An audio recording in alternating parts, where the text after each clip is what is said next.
বাবু কি করতেছো? গাছ থেকে তুমি কি গাছে উঠতে পারো না? আরে একটা সময় আমরা খুবই দুরান্ত ছিলাম, খুবই এক গাছ থেকে এক গাছে লাফিয়ে বেড়াতাম। এখন টানা বয়সের বারে এখন গাছে উঠতে পারি না। তবুও তুমি গাছ থেকে ফুল নেওয়ার জন্য দাঁড়িয়ে রয়েছে অনেকক্ষণ। আমি দেখতেছি তোমার কষ্টটা। ফুল গাছে সুন্দর, হাতে নয়, তবুও তুমি ফুল নেওয়ার জন্য আসছো গাছ থেকে।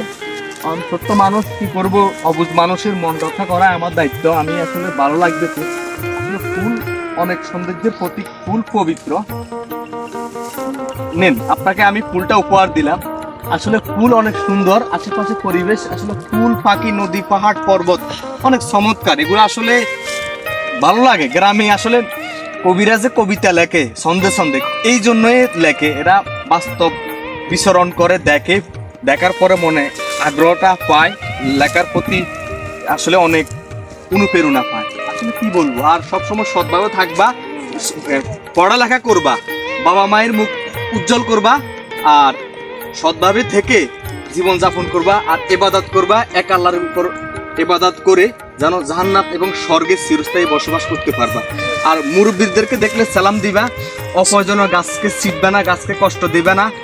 আর রাস্তার ধারে আশেপাশে যদি কোনো দাঁড়ালো কোনো জিনিস কিছু থাকে এটা সরিয়ে দেবা। আর ছোটদের প্রতি একটু নজর দিবা। সবসময় ছোটরা আসলে বুঝে না, পারে না, তারা পুকুরে পড়তে পারে, পানিতে পড়তে পারে, এগুলোর দিকে একটু খেয়াল রাখবা। তো তুমি কিছু বলতে চাচ্ছ বা তুমি কি কিছু বলবে? বলো, কি বলতে চাও? আপনার নাম কি? আমার নাম তো নূর সবুজ। আপনার ভিডিও আমি দেখি। আমার ভিডিও তুমি দেখো? আসলে আমি গ্রাম অঞ্চলে দীর্ঘদিন আমি শহরে ছিলাম। শহরে কোলাহল ভালো লাগে না, তাই গ্রামে এসে গেছি। আসলে গ্রামটাই আমার কাছে অনেক ভালো লাগতেছে, কারণ গ্রামের মুক্ত বাতাস আর গ্রামটাই তৃপ্তিময় মনে হচ্ছে। গ্রামের পরিবেশ, ছোটখাটো ভাবে একটা চাকরি করে পাশাপাশি ভাবে গ্রামের জীবনযাপন করতেছি। তো আসলে তোমাদের সঙ্গে মিশতে পেরে নিজেকে আমি আনন্দিত মনে করতেছি, গর্বিত মনে করতেছি। ভালো থাকো, আল্লাহ হাফেজ।